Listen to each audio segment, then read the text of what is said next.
পাত্রতে করে পরিবেশন করে নিচ্ছি। গন্ধরাজ পনিরটা বানানোর জন্য আমি এখানে 200 গ্রাম পনির নিয়েছি।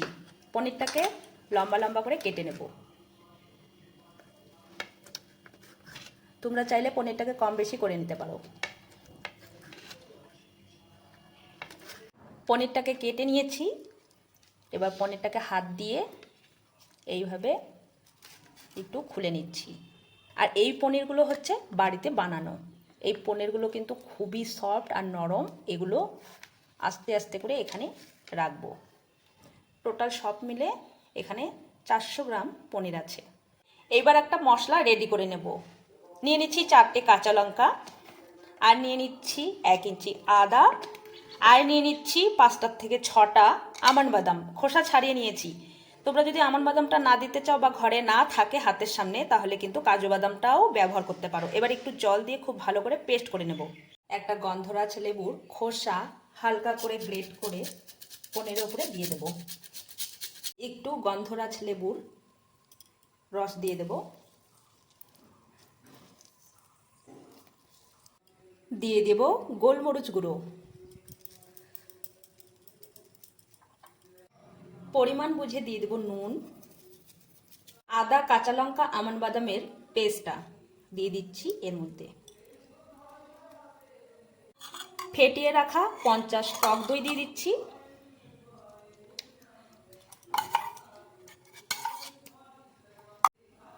আর দিয়ে দিচ্ছি কাশ্মীর লঙ্কার গুঁড়ো, সামান্য একটু ঝালের জন্য লাল লঙ্কার গুঁড়ো। দইয়ের বাটিটার মধ্যে আমি 2 চামচের মতো ময়দা নিয়ে নিলাম। তোমরা চাইলে ময়দা অথবা আটা দিয়েও করতে পারো। দুটো জিনিস দিয়ে যদি না করতে চাও তাহলে একটু বেসন নিয়ে নিও, তাহলেই হয়ে যাবে। এবার একটু জল দিয়ে খুব ভালো করে গুলিয়ে একটা সাইডে রেখে দেব। সবগুলো পনিরের মধ্যে মশলাটাকে মেখে নিয়েছি। তেল ভালো করে গরম করে নিয়ে দিয়ে দেব 2টো শুকনো লঙ্কা, দিয়ে দিচ্ছি দারচিনি 1 টুকরো, আর দিয়ে দিচ্ছি সাদা জিরে। এবার মশলা মাখানো পনিরগুলোকে দিয়ে দেব। দিয়ে কিন্তু নাড়াচাড়া একদম করা যাবে না, কারণ পনিরটাকে কিন্তু ম্যারিনেট করে রেখেছি, একদম নরম তুলতুলে হয়ে গেছে। গন্ধরাজ এই পনিরের রেসিপিটি খেতে দারুণ ভালো লাগে, ভীষণ মানে ভীষণ ভালো লাগে।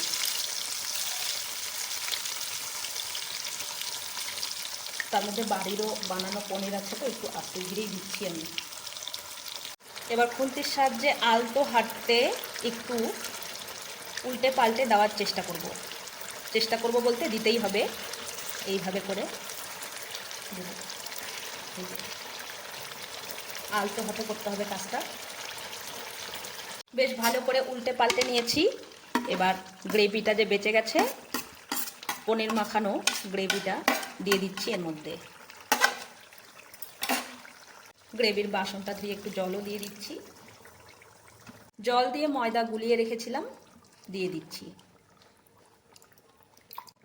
খুন্তির সাহায্যে বেশ ভালো করে মশলার সঙ্গে পনিরগুলোকে মিশিয়ে নিলাম।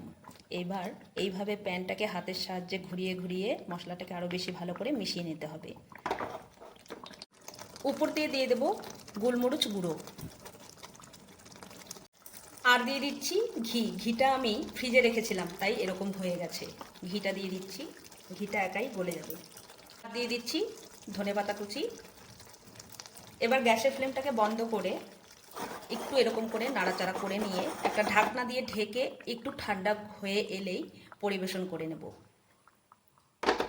এবার একটু ঠান্ডা করে নিয়ে একটা পাত্রতে করে পরিবেশন করে নিচ্ছি।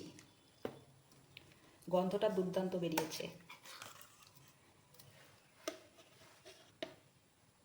এই রান্নাটা ভাত, নান, রুটি, পরোটা সব কিছুর সঙ্গে দুর্দান্ত লাগে বন্ধুরা, একবার শুধু করে দেখবে।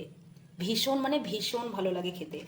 আর রান্নাটা তো 10 মিনিটেই হয়ে যায়, 10 মিনিটও ঠিকঠাকভাবে সময় লাগে না, এতটাই টেস্টি হয় আর এতটাই সুস্বাদু হয়।